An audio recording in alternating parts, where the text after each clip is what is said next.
This is a rocker switch to control the projector. Press it to the right and the projector will start. Press the rocker switch to the left, the projector would stop.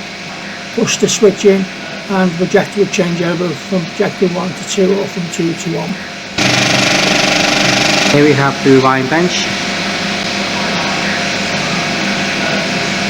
And it's quite a big projection room. It must be fantastic here doing a live summer show. One can only think now.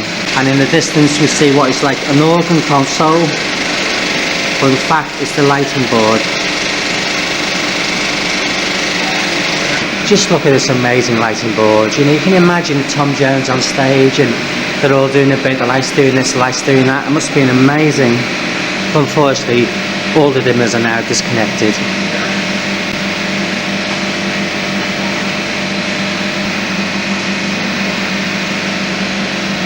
Just look at the numerous keys, you know.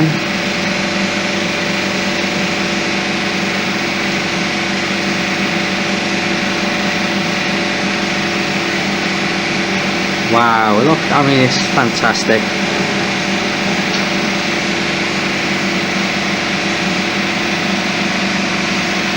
And all the other portholes have all been filled in. And we see the Philips non-rewind platter. And this is all in projection 1 at the ABC Blackpool. Above the lighting console we can see the talkback speaker. What an amazing sight to see this board. And there's also foot switches as well. On a live show you needed a lot more technicians in projection to do spotlights and so on. I bet this chair was here 20-30 years ago. I bet it tells a lot of stories.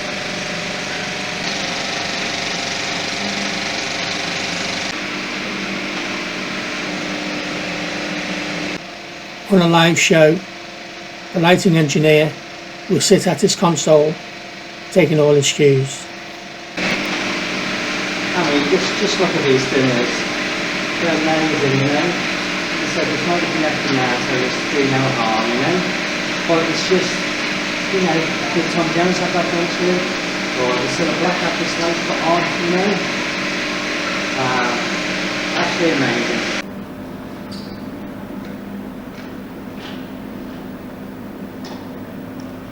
We see the famous trademark chandeliers of ABC. Here we have the famous chandelier. It's actually a half a chandelier, but in the mirror from the street it looks like a full round one.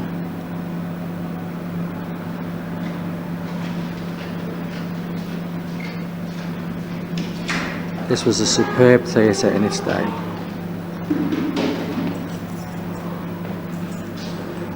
Now we're in the back of the stores area now, and it's not one big box for 2 screens, and we're actually looking to the right hand side of the box and it's ABC2. Now if we pan around you'll see how big this projection room is.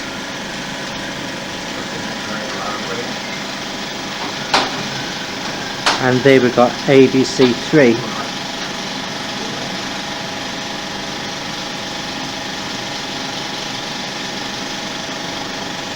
An interesting note on this, so you've got the 2 projectors, one either end of the box, but in the middle of the box we have the 2 switch control panels for the platters. That's a neat idea, having them together, isn't it? Now we've got FP20s again in this projection room, but on number 3 projector we can actually see it is a newer version because it's got a push button start and stop. And there we see the push buttons, and to the left we can see the inchy knob rotating round and the feed-off sprocket and the pulse head. Red Morph Mark II and a smaller version of the switch control panel. A Dolby CP50 sound processor being the acoustic amplifiers. And again it's a Philips non-rewind platter, a good distance from the projector as we can see here. And behind the platter is the makeup table. Okay, let's move over from ABC3 to to ABC2 projector.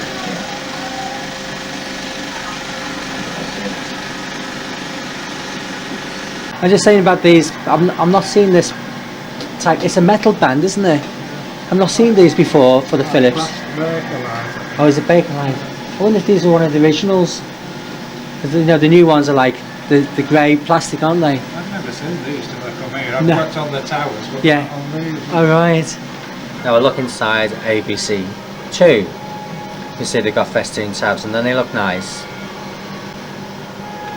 Right, now this is the projector for the ABC2, and if we notice something, this is the sister projector from the ABC1 because it's got the rocker switch for the start, stop and changeover. Just think how many films projectors have shown and done changeovers on. Again, it's a twin turret with an old Varamorph. And look at this motor and adaptation just to change the plate. Yeah, that's amazing, just to slide the plate in and out. In screen 2 it's a CP55 Dolby processor. What a lovely, lovely projection room this is. Yes, it's an amazing place this, you know, and it sort of gives me a feeling of nostalgia of being back in here. I never did visit a projection room when it was a theatre, but I'll keep going on about it being a theatre. I think it sat nearly 2,000 people, but you know, the stage was superb. It wasn't all that deep actually, but all the top artists of the day appeared here at ABC Blackpool. But you know, I look around there, I think all the boys have kept the cinema up. It looks really good, you know. And the gentleman who's showing the film today, he used to be at the ABC Princess, which is on the seafront here at Blackpool, and that was a Central Roadshow house when this was doing summer seasons, right? And in the winter this would be running films all the time, and this was pre-release. So the ABC Blackpool would get it before anybody else. There's a few theatres that had pre-release. But in the days when films used to open up on a Sunday, yes, films used to always open up on a Sunday, in the seaside towns, especially here, say Blackpool, Great Yarmouth, they would always open up on a Thursday. So you would get the same holidaymakers twice in 1 week. The ABC Princess, in the summer, they would show alternate blockbusters, you know, like the Bond might run every other week and another blockbuster every other second week, and that's the way I always work with these seaside towns. Talking about Great Yarmouth. Great Yarmouth and ABC Blackpool were the two live show venues of ABC Cinemas, right? It's associated with British Cinemas. And 1 year what played at Yarmouth, next year will play here for the summer season, or vice versa. And they, you know, they were known throughout the entire country. You go to any ABC, coming up to the summer period, they'll have a trail on. They're now showing for summer season, or coming to the summer season, live on stage. Cliff Richards, Tom Jones, Cilla Black. Like I said before, this was the place to be. In the winter, they used to do one-day specials. I used to come up and record on many occasions. The Lowlands one-day special, you know, Cliff Richard again one-day special. All the top acts that are still with us now, all one-day specials, you know. And again, you used to come here and the foyer would be jam-packed. It's not a big foyer. Put the big queues outside. You know, the 6 o'clock show would go in. That would come out. There'd be a big queue down the street. The 8 o'clock show would go in. Just amazing. And what have we got now? Chuckle Cinema. Beautiful as it is, it's so sad, and this is because of Bernard Delphont, but he did say the stage has not to be touched.